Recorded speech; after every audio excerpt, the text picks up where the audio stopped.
research and development must be spread across the board because, again, if it's all thrown into the public purse sector, it just becomes non-competitive.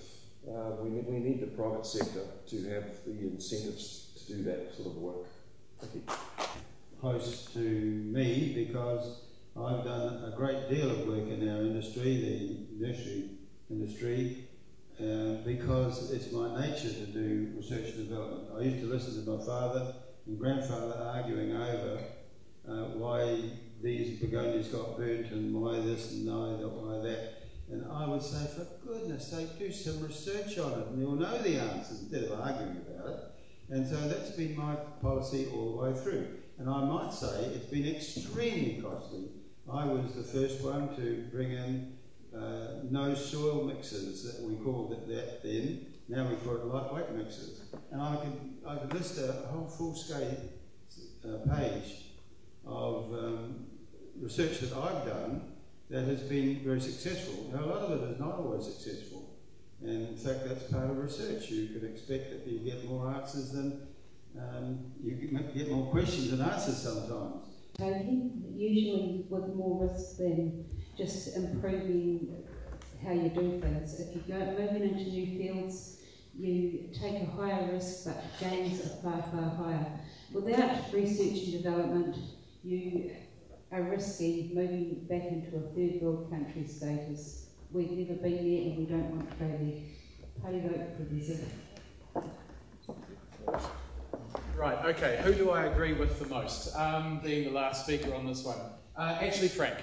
Frank I think hit the nail on the head. It's about the R&D tax credits. It was also about the business tax credits. Those are there to free up more capital for businesses to plough that back into their own research and development. And also KiwiSaver, as I mentioned earlier on, about having a greater pool of capital available to us. I also, don't give me days, agree with you, Kevin. This is the first time for everything. This has to be private sector as well as public sector, and that's, I think, the major flaw with National's plan, is it is all about public sector and there's nothing really available there for the private sector. And that was the whole point of the R&D tax credits, was to encourage private sector engagement. Now, I've talked to another company, it's right here in Palmerston North, it's called Fonterra. And here in Palmerston North, they've had the accountants checking it out as well, and they reckon on what they're doing at the moment, it's around about $6 million. What they're doing in Palmerston North. It's not Fonterra wide, and I know it's not $6 million isn't a huge figure, but here in Palmerston North, the R&D tax credits would be worth about $6 million to them right now. That will get ploughed right back into R&D done here in Palmerston North. That means jobs here in Palmerston North, and I think that's something we've really got to pay attention to. But that is a completely lost opportunity if these tax credits are thrown out the window. Your numbers were dead right. Our R&D, private sector R&D investment in New Zealand is 1/3 of the OECD average, and it's not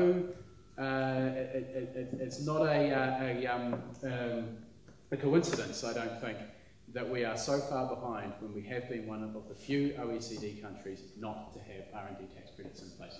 Okay, I think we better cease the set questions, and perhaps see if there's any questions from the floor that are burning questions that you would like answered. Remembering that you've got the first chance to reply. So who would like to go first out there? Nothing? Yep, up the right hand side. With the financial meltdown that's taking place at the moment in Britain and America, deteriorates to the sort of crisis that we had in the 1920s, 1930s. How would you people feel about having a working party that was set up involving all experts out of all parties, sharing the power to deal with the crisis, so that you have the best economic minds in all parties working on the same thing? Okay, 2 points. First of all, I don't think we are going to have a repeat of 1929. I think world governments, central banks, and so on now, they've learnt the lessons, and we're seeing a lot of action being taken by governments to avoid getting to that position. Nonetheless, it is going to have huge implications for New Zealand. Just to give you an example that I heard at the weekend, General Motors Acceptance Corporation, which is the finance subsidiary of General Motors, is pulling out of New Zealand. That company funds most of the car dealers in this country in their stock. What a car dealer told me on Saturday was that means somewhere or other New Zealand car dealers have got to find over $1 billion between now and December to fund their stock. Now that's the sort of implications this is going to have through New Zealand.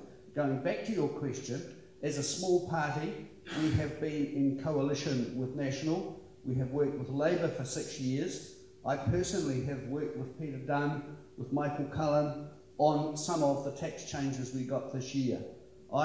As our party, I can say with absolute confidence, we would have no difficulty sitting down, multi-party, working together as a team to get the right answer.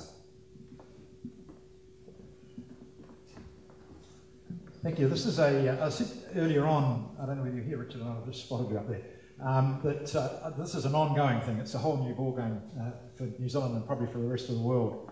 Our banking system, I believe, is inherently stronger than most of the countries that are looking at some huge problems. Would we work with other parties? Well, we've extended a hand right now to the government, and we've certainly been kept fully informed as the measures have been put in place almost on a day-to-day basis. But I can't answer that question. I think, as I say, it's an ongoing thing, and we just have to face, see what happens as time moves on.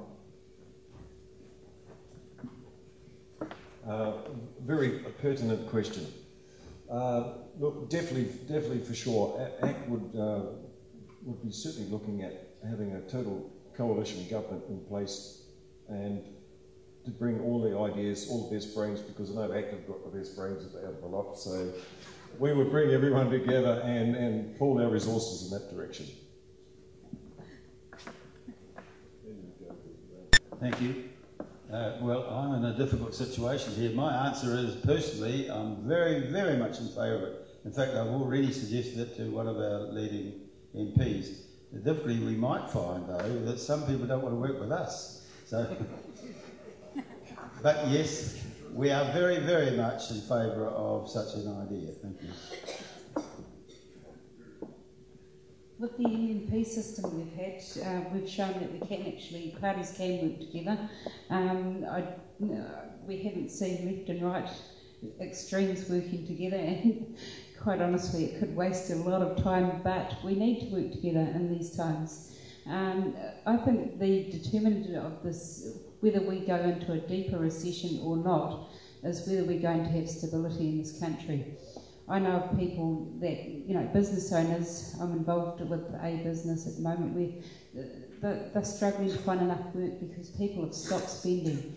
Now, if we want people to get spending again, we need to know that people need to know that they can trust the system that they've got, and if it's going to take them a while to even know what the system's going to be, like if there's a change of government, then we could go into quite a deep recession.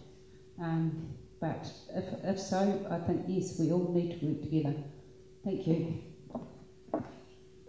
I think Debbie hits on quite a good point, that slowly but surely, even though this is our 5th MMP election coming up, we are getting our heads around how MMP works and that it's a far more cooperative environment than the old Westminster system.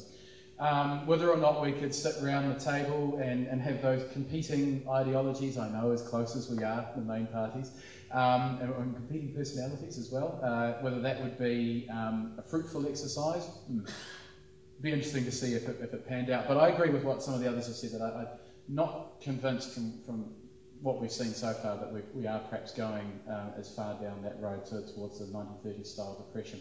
I suppose what's interesting is that in the States and in Britain in particular, we've seen the nationalisation of some parts of the banking sector, and just recalling back to when Kiwibank was first established and how outrageous an idea that was considered by some, probably because Jim wanted to call it the People's Bank. But, and now, it's actually being seen as something that's quite acceptable to have a government-owned national bank and government-owned nationalised assets. So, thankfully, we've been kind of ahead of the game on that.